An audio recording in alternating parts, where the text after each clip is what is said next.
सभी किसान भाइयों को नमस्कार। किसान मित्र यूट्यूब चैनल में आपका स्वागत है।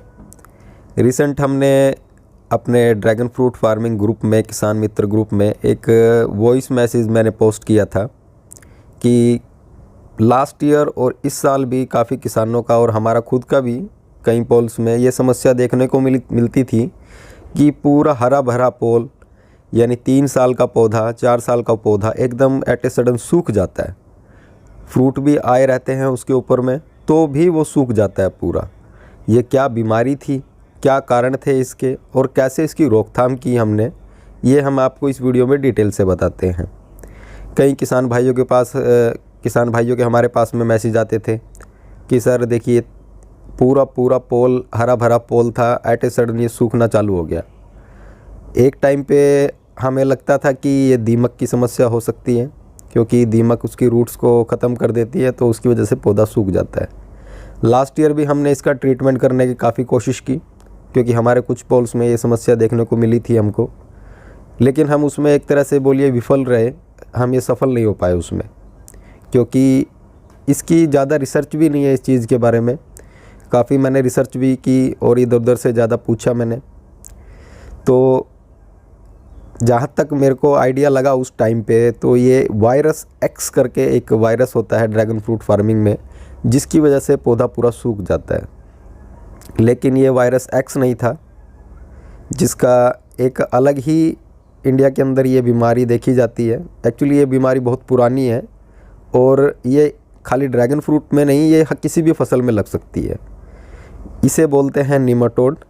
ये रूट्स को गांठें बन जाती हैं रूट्स में, जिसकी वजह से पौधा अपना न्यूट्रिशन नहीं ले पाता ज़मीन से और वो सूखना चालू हो जाता है।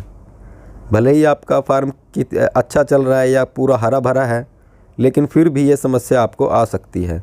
ये क्यों आती है, कैसे इसकी रोकथाम की जाती है, जानते हैं इस वीडियो में।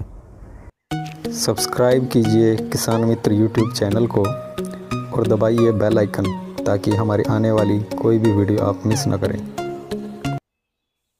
ये कुछ हमारे ही फार्म के पोल्स थे, यानी पोल्स में कुछ पौधे ऐसे थे जो एट ए सडन सूखना चालू हो जाते हैं, जैसे कि आप पिक्चर में देख भी रहे हैं। कुछ टाइम पे हमें लगा कि ये गर्मी की वजह से झुलस गए हैं, शायद इस वजह से ये हो सकता है।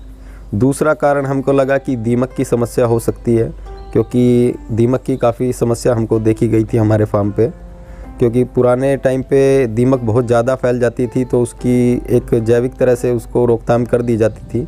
तो हमने वही पारंपरिक अपना जो विधि रहती है उस हिसाब से इसका ट्रीटमेंट किया। ये कुछ वीडियोस हैं जो हमारे किसान भाइयों ने हमारे पास भेजी। देखिए किस तरह से उनके पौधे सूख गए हैं। ये करीबन उनका 3 एकड़ का फार्म था, लगभग पूरा इस तरह की समस्या उनको काफ़ी देखने को मिली, तो उन्होंने हमारे पास फ़ोटोज़ भी भेजी।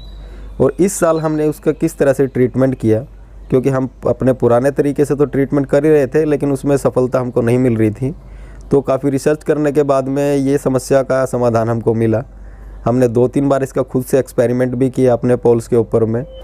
इन्फेक्टेड पोल्स में हमने उस डोज को डाला, तो देखते हैं ये निमाटोड होता क्या है। ये आप ग्राफिक के मदद से देख पाएंगे। निमाटोड जो रहता है ये परजीवी रहते हैं मिट्टी के अंदर में। ये आप नंगी आँखों से नहीं देख पाएंगे, ये आप माइक्रोस्कोप से देख सकते हैं। ये परजीवी प्लांट्स की रूट्स में चले जाते हैं। ड्रैगन फ्रूट की रूट्स जो है उसके अंदर में ये घुस जाते हैं और अंदर जाने के बाद में अपने लार्वा दे देते हैं। लार्वा देने की वजह से उनकी संख्या बढ़ जाती है और वहाँ पे एक नोट्स बना देते हैं, यानी जड़ों में गांठ बना देते हैं। ये गांठें पूरे पौधे में फैल जाती है, जिसके कारण में पौधा न्यूट्रिशन नहीं ले पाता और धीरे धीरे वो सूखना चालू हो जाता है, क्योंकि ये जितने परजीवी हैं ये पूरा उसको अंदर से सोखना चालू कर देते हैं। इस समस्या का हमने क्या समाधान निकाला। अगर आप रिसेंट फार्मिंग कर रहे हैं, अगर आप ड्रैगन फ्रूट फार्म लगा रहे हैं, तो आप आइसोलोमाइसिस का यूज़ कर सकते हैं। ये लिक्विड और पाउडर फॉर्म दोनों में आता है। यहाँ हम पाउडर फॉर्म के बारे में आपको बता रहे हैं, यानी आप पहली बार इसकी फार्मिंग कर रहे हैं तो खाद में इसको मिक्स करके दे सकते हैं। तो ये काम किस तरह से करता है, इसे लिक्विड फॉर्म में भी यूज़ कर सकते हैं। लिक्विड फॉर्म में ये ज़्यादा कारगर रहता है। ये जब आप ड्रिप के माध्यम से इसे पौधे की रूट्स में देते हैं, जब मिक्स होके ये पौधों की जड़ों तक पहुंचता है, तो जितने भी लार्वा और जितने भी परजीवी हैं जो निमेटोड को बढ़ावा देते हैं, ये उनको मारना चालू कर देता है। ये पाइक्लोमाइसिस एक तरह से फंगस है जो जैविक खेती में बहुत कारगर इसको यूज़ कर सकते हैं, यूज़ होती है। ये हमारे लाभकारी जितने जीवाणु हैं उनको नष्ट नहीं करती। जितने भी हानिकारक जीवाणु हैं जो निमेटोड को बढ़ावा देते हैं, ये उनको धीरे धीरे ख़त्म करना चालू कर देती है। आप देख सकते हैं ग्राफिक की मदद से ये जितने भी ये लार्वा हैं उनको पूरा ख़त्म कर देगी, तो वो दोबारा से बढ़ावा नहीं लेंगे। इसको कितने टाइम के बाद आपको यूज़ करना है? करीबन 3 से 4 महीने में आप एक बार यूज़ कीजिए इसे। लगातार 3 से 4 बार इसको यूज़ करने के बाद में, यानी साल भर में आपने 3 से 4 बार यूज़ किया, तो उसके बाद आपको निमेटोड की समस्या आपको नहीं देखने को मिलेगी। ना ही आपका पौधा सूखेगा, ना ही आपको इस तरह से रूट्स में और या ग्रोथ में किसी भी तरह की गिरावट आपको देखने को नहीं मिलेगी। इस तरह से हमने इसका ट्रीटमेंट किया अपने प्लांट्स का, और इसमें हम काफ़ी सक्सेस हुए। जो पौधे इन्फेक्टेड हो जाते हैं रूट नोड से या निमेटोड से, उनकी ग्रोथ में एकदम गिरावट आ जाती है। वो पौधा आगे बढ़ ही नहीं पाता, क्योंकि न्यूट्रिशन वो अपनी जड़ों से लेता है।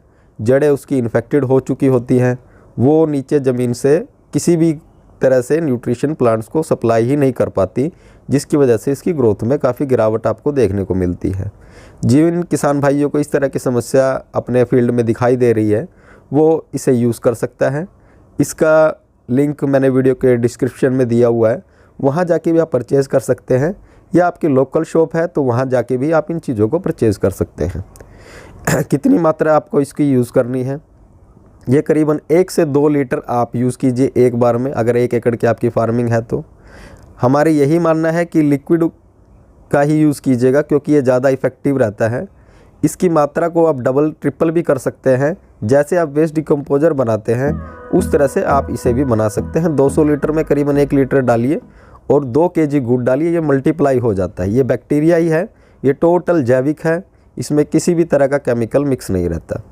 ये हमारा नया फार्म है। इस तरह की समस्या यहाँ ना आए तो हमने यहाँ भी इसको यूज़ करना चालू कर दिया है। अभी तक हमारे किसी भी पोल पे इस तरह की कोई समस्या हमको देखने को नहीं मिली। अगर किसी किसान भाई की इस तरह से कोई और समस्या आती है, आप हमें व्हाट्सएप कर सकते हैं। मेरा व्हाट्सएप नंबर स्क्रीन पे दिया हुआ है, या आप हमारे ग्रुप से भी ज्वाइन हो सकते हैं। वहाँ इस तरह के मैं मैसेज डालता रहता हूँ, अगर इस तरह की हमको समस्या हमारे फील्ड में देखने को मिलती है तो अगर आपको ये वीडियो पसंद आती है, आप सभी से निवेदन है, अगर वीडियो पसंद आती है तो वीडियो को लाइक किए बगैर मत जाइएगा, और ज़्यादा से ज़्यादा वीडियो को शेयर कीजिएगा। वीडियो अगर पसंद आती है, आपको अच्छे लगते हैं हमारे वीडियो, तो चैनल को सब्सक्राइब ज़रूर कीजिएगा। तो मिलते हैं अगली वीडियो में। वीडियो देखने के लिए आपका बहुत बहुत धन्यवाद।